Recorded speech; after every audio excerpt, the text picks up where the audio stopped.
Everybody, and welcome Mr. Barry Peatling to the Barry Peatling Sport Show. And welcome to you, Colin Sutcliffe, and all my viewers around the world on interstate. It's a very nice 21 degree day today. Very pleasant indeed. Very good autumn day. Now, before we get into the first round of the season, we've got a headline for us. Peatling may miss rest of season. Yeah, I've got the thing to prove that I did have a fractured neck. Yeah, that was 1963. I got thrown out of a car, landed on my head, and that was the result. I was about an eighth of an inch away from being a paraplegic. And there I was. And the clamps. The clamps in Ballarat, St John of God's in Ballarat. I had to lay flat on my back, Colin Sutcliffe, for 6 flaming weeks. Wow. And when I come out of that, I thought, just be able to walk out and go home. Yeah. All this over my face, around my body for another 6 weeks. How I didn't go insane. A body clamp. No, it's just kept the back in. That was, but now you can go. If you break your neck, you can walk around. They put a crown around your head because that Timmy Scott Brannigan from Chelsea, he had a broken neck. And he would walk around this big kick around his head. It didn't ever go up. I had 3 months in hospital for that. Wow. So yeah, but look at that. What's it say there? Top rover, repugnant top rover, Peatling had a hairline fracture of the skull and may not play football again. Yeah, that's right. Yeah, they thought I'd die. As a matter of fact, around the town in Repugnant where I lived, reports of your death. I was gone. It was, but only the good die. Only the good die, young. That's right. Yeah, that's true. But it's been not too. But I was a very lucky man. But that was a good headline too. Very good headline. Now that was the one they didn't want to bring it into the hospital and show me because you upset you. That would have sparked me right up. Sparked it right up. Got you real going. Would have give you a reason to live. I was in the Repugnant hospital for 2 days. Yeah. And that because all I'd done up there was give you a Bex powder and a few aspirates. That's all he knew. Pretty average. So how I got back? I played the following year. Support your local hospitals. Yeah. Now, Chelsea Edi Asp, first game of the season. What was the crowd like, Barry? Biggest crowd I've seen for about 10 years. Very big. Unbelievable. But I've got some footage of that. Street was full. You couldn't get parked.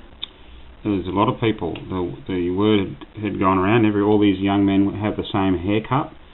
But all the people, the word got around that ex-Hawthorn champion player was coaching and all that stuff. But it was an enormous crowd. Big crowd. Shame the game didn't live up to the expectations of it because it was a one-side factor till the last quarter. One-sided game. One-sided game. It was pretty uneven. So that happens in football. Now, let's get into the game then. The first half, Barry. The first half, they just started off. They kicked 4 points in a row, but then they just took over. We wasn't with it. It took us probably 2.5 quarters to get into the rhythm of the game. All that. Probably after the game, I just worked it out. There's about 4 or 5 players. Might have been 6. They had no more than 2 possessions. Yeah. No more than two possessions. It's pretty bad. Pretty bad. Few passengers. It's disgusting. And the first half they just took over, and we never scored the first goal in the last couple of minutes of the second quarter. Wow. Half-time scores were 7-9 Edi Asp to us, 2-5 for 30. So pretty average. A lot of passengers, and that was the first half. Now, tell us about the second half then, Ben. Well, third quarter they kicked 7 goals. Edi Asp, right. 7 goals. So it was all over. It was actually all over at half time, mate. Yeah. Because we just wasn't with it. There was some of the so-called superstars on our side. They just didn't fire. And I don't know what's wrong. They must have thought the game was over before they started. Got out there and I don't know. But you thought they would have been pumped up for the first game of the season. They will probably pumped up too much.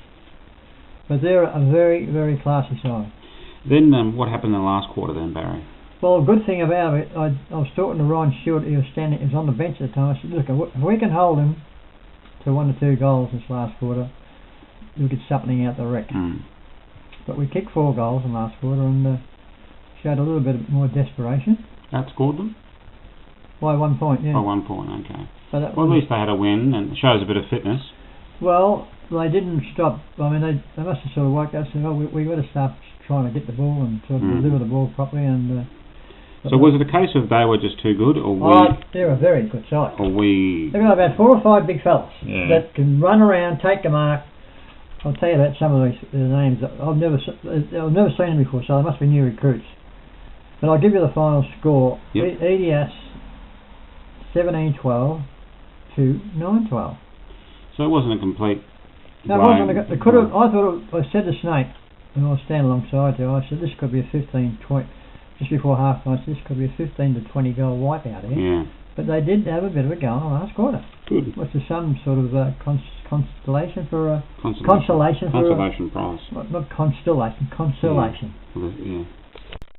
Okay, Barry, give us some highlights then. Well, the only highlights really, Colin, was from the Edi Asp football side, and this fella number 20, Mick Meehan. He kicked 3 goals. He took about 7 or 8 marks, and some of the marks he was coming from a pack behind about 3 plays, and he jumped over and he took this mark 40 metres out.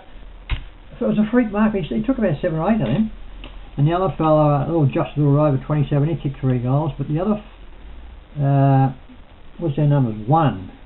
Yeah, Brett O'Halloran, whose father used to play for Chelsea, Jezza. Right, okay. He played Richmond Seconds last year. He's vice captain. It's his first year. He's a gun. Number 17, Aaron Paval. He took about 10 marks. Number 11, they just outmarked us in the forward line. That's how they took over. Yeah. But they're had some clean ball usage, those guys. Oh no, who's the other fellow that they didn't have the star full forward in this week either? Garth. I don't know whether he's still playing or not. I think he's not in the book. He must have gone. But they've got 5 big 6'4". Poor old Jackson Arthur and Rory Gregg got slaughtered. They're too big. Well, no highlights from the Chelsea players? Only one little highlight from Chelsea. Toddy Gardner came. He's just a marvel. Just stood up again. He just got bashed down, jumped on, and he had about 20. You was there the last half. He had about 28 possession. Yeah. Just an average game for Toddy. He was just buzzing around. Goal kickers, Barry. The goal kickers. Give us the list of goal kickers. Well, there's a few of them because we kicked 9. But Guerra, I mentioned him. He'd come in. It was hard to find on the ground. I kept saying, "Where's he playing?" But he kicked a couple of goals and done a few. He's a beautiful kick. Yeah. But apart from him, goal kickers. Oh, that's right. He kicked two goals. That's right. Hudson Thomas kicked 2 nice goals. Daniel Larson kicked a beautiful goal. Toddy Gardner kicked another top goal. Matty Ponton kicked a goal. Odell and Dane Taylor. We roughed up a couple of fouls on Saturday, Sunday, Dane Taylor. They had a go at him and just went whack. Wow. Didn't muck around. Group of best players. Very hard to find some very good players for Chelsea. I can tell you now, but Toddy Gardner's outstanding, mate. Brady Clark in the first half played well, but sort of died out a bit in the second half. Brett Guerrero popped in and out the game.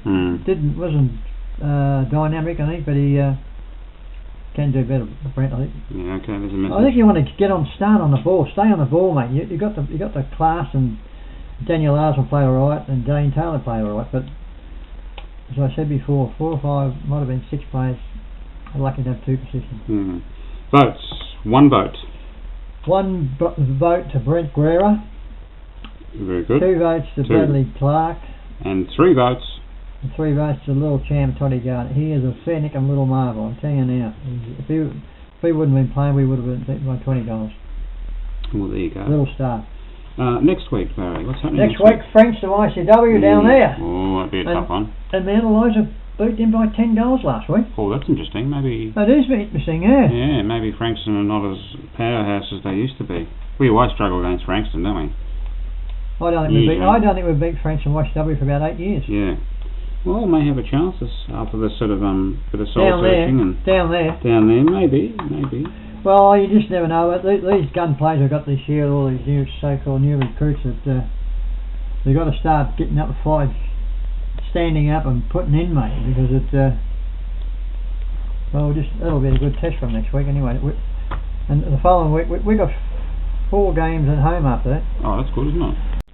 All right. Well, that's next week. We'll look forward to that game and full coverage of that. Cheerios, Barry.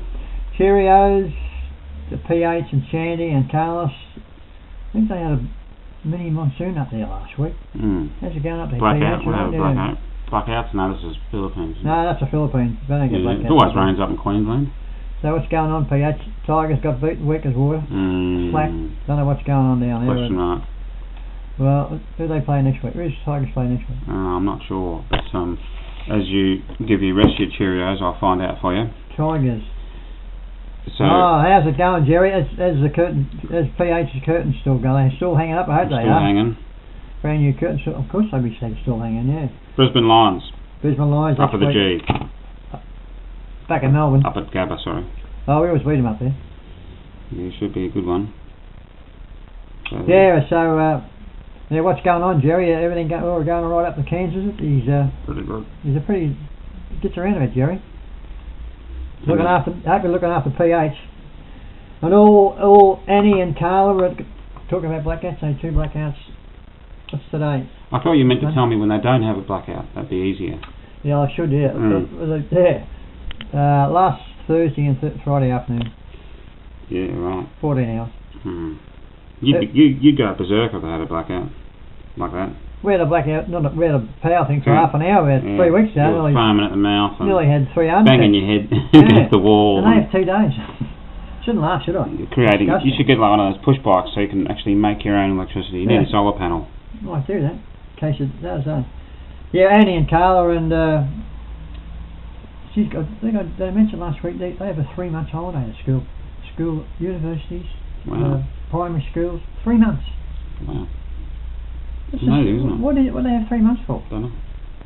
I would have loved that when I was a kid. Yeah, that'd be good. You'd be know yourself. But apart from that, Colin Sutcliffe, that's about all we got for today. Hopefully we got better news from Chelsea for the Chelsea supporters next week. I better tell Snake to tell Brent Greer that we're on YouTube. Yeah. So he can check himself. Analysing the team. Tell him that. And he's locked the doors the last couple of weeks too. Can't get in after you don't like that. Brent, you got to do smarten up. No. You got to open the doors, let the supporters see what's going on, mate. That's what the other fellow was doing last year. But anyway, that's about all we got for today, Colin. There's goodbye from me. Goodbye from me, and see you next week.